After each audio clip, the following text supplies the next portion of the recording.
So we can always hear the phrase, nobody there is nobody. And there can so easily be misunderstandings. So I found that a very good point, a helpful point that Jonathan brought on DSC.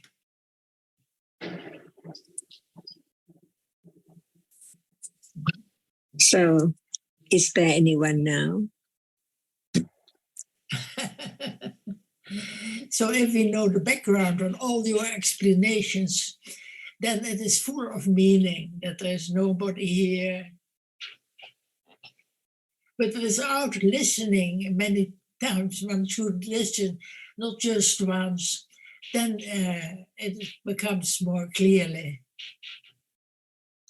That's why it has to be very firm confidence as parami, just to understand, that's all. Because our dhammas are very, very subtle. Even we say there is only seeing right now. Seeing cannot be taken for anyone, but it's not yet as it is to be known precisely what is meant by no one. That's why all depends on understanding the truth gradually, little by little, that what is there now is that which can be known, but not now. It's only Panya which begins to let go ignorance of taking it for something, someone, somewhere, or the whole world. Because there's no one. What does it mean? The absolute truth of the truth. No one. So what is there? A reality. There must be only just seeing, no one at all, and nothing at all. At the moment when it appears as it is. And Panya realized that is so. What we said many, many times, no one and no one and no one. But when it's time to understand that, it's different from just hearing, considering about the truth right now, about the truth of no one now. That's why there can be the understanding of conditions as parami, otherwise impossible to realize the truth, which is so very sudden right now. Never change, it's there to be known. In life, no matter what, no matter seeing, hearing, thinking, hardness or softness or taste or whatever, it's there to be known. Otherwise, it's gone instantly. But keep on hearing, having conditions to have firm confidence of right now, it's only that which can be known as it is. And it is that which Buddha had enlightened and taught about the truth of each moment, only a reality from moment to moment appearing and never to arise again after it's gone. So it's daily life. And Panya develops gradually to understand that which is now appearing. It's all that which can be known or realized is truth because it's there.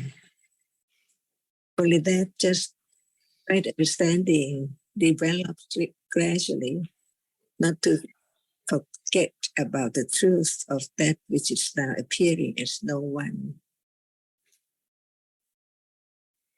Ajahn, you said understanding conditions as parami, as perfect. Some people, it may be very useful if you could elaborate a little more about that point. Because you see that we're talking about the absolute truth of what is there now, but it doesn't appear to ignorance and attachment. That's why at moment of understanding the absolute truth carefully, it's so true, no one, because what is there is only that which is experienced, only one object, one reality at a time, and the reality which arises to experience that particular object from moment to moment. So how can there be anyone? And right now, Panya develop as accumulated little by little. Nothing to do like try so hard to think about this or to do that, because it's not a matter of Panya if one takes it for something to do. It's I who do, but there's no one. So what is there?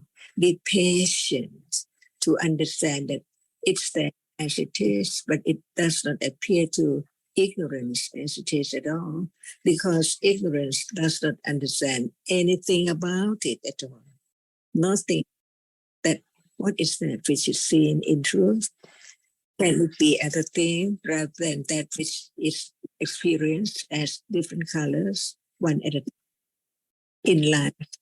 So in life, all are moments of absolute realities that should be studied carefully to be known.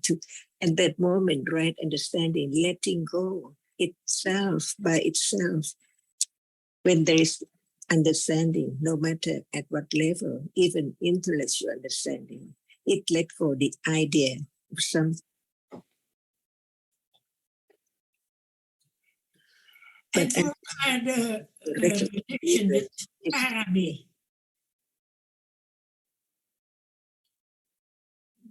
You mentioned patience for one of the perfections, but about the other paramis or perfections. When there is the understanding more precisely, firmly, that what is there now can be realized, that is adidana parami. Only that which is now appearing is the object of understanding of the truth of that which appears. And this is panya parami, understanding the truth with confidence and with adidana, see, never change to other object or to do something, but to understand that it's not time to understand it, but there can be the development of understanding the truth from hearing again and again and again until it can condition moment of even thinking about it, just thinking about that which appears as it is the object of understanding, because it's there by conditions and it's not there all the time. It's gone, unknown, and arise unknown, disappear unknown. But the truth is that is truth that can be known. Otherwise, what else are there in the world right now? Only that which appears to be known as that which cannot experience, or that which can experience by different manners and different characteristics and different function. All about the truth of what is there in daily life from moment to moment. Having such understanding firmly, it is confidence of the truth. And Ajahn, when you say the truth of what there is in daily life, we are talking about different realities, like seeing an invisible object and hearing and sound and thinking.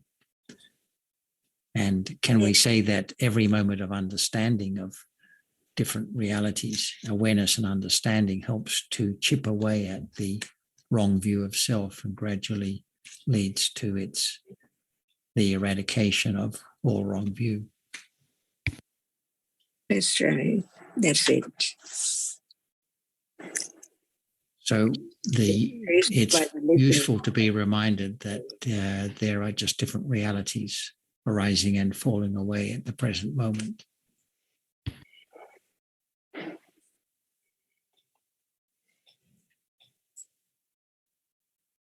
And what are they? See? Yeah, the usual suspects. It's a reality because it's life at that very moment, conditioned to suspect. No matter what, it's conditioned to be only that for a moment, very shortly, and then gone. Just begin to have confidence of the truth, and that is parami. Satya parami, to be truthful to the truth.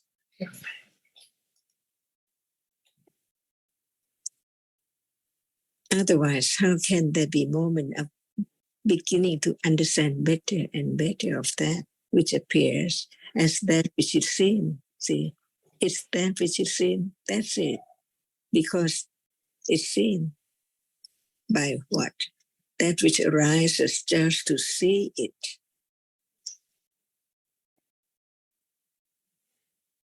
But what generally appears is the thinking about the seeing also. Yeah. Mm-hmm. What is there now, right now? Seeing.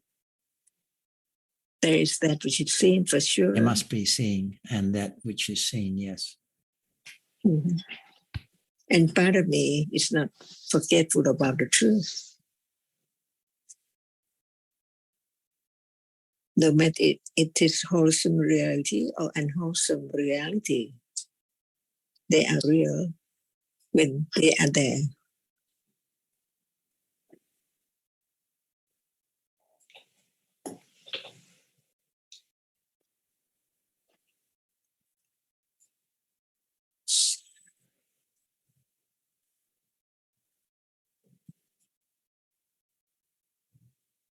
And why do we talk about just daily lives? Just hardness because it's there now. Is it time to understand that it can appear as it is? Nothing else at all. Only that. Only that. So what it means, only that. See, different worlds, not as the world of things and peoples all around, all the time, but just one characteristic, because it's there when it appears, just one only. In a moment. And as is so true, right understanding begin to understand the truth of it little by little. What is there now? See, it doesn't yet. What is there now? But usually we think about other things because not enough understanding of the truth of just one reality at a time.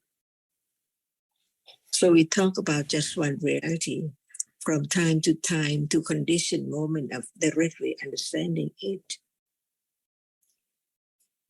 As seeing right now, just talk about it in order to understand the moment of seeing. It now sees, it now sees.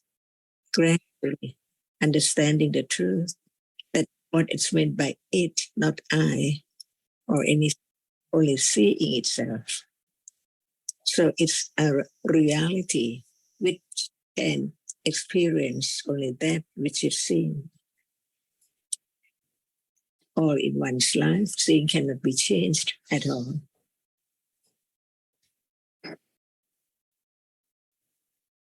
Just talk John, about you said a moment ago that usually we think about other things, but of course there'll always be thinking, won't there, about other things not related to what is appearing at the present moment, but because of the reminders that we've had, there can be thinking about there can be some remembering about the importance of the present moment, as well as thinking about other things. So we don't have to, I'm just stating the obvious, we don't have to change our way of thinking in any way, except that we have these reminders that help us to bring us back to the present moment from time to time. Yes, Ajahn, when we have all these reminders about seeing right now, and it's only seeing that is there, and all that helps us to take it in the right way when we hear there is nobody there. All these explanations are really necessary. Because there are so many reminders, but not about reality, see, in daily life.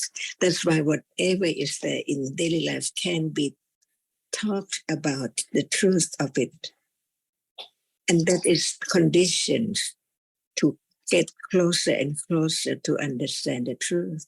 Because right now, there are many realities arising from moment to moment, unknown as it's not as it is, like people and thing at all. So at this moment of seeing, we can talk about seeing, and at the other moment, we can talk about that very moment as it is, as a reality. In daily life, whatever is there can be known. The truth, we can talk about hunger, we can talk about seeing, we can talk about everything, no matter it's seen or whether it's experiences, they are there by conditions.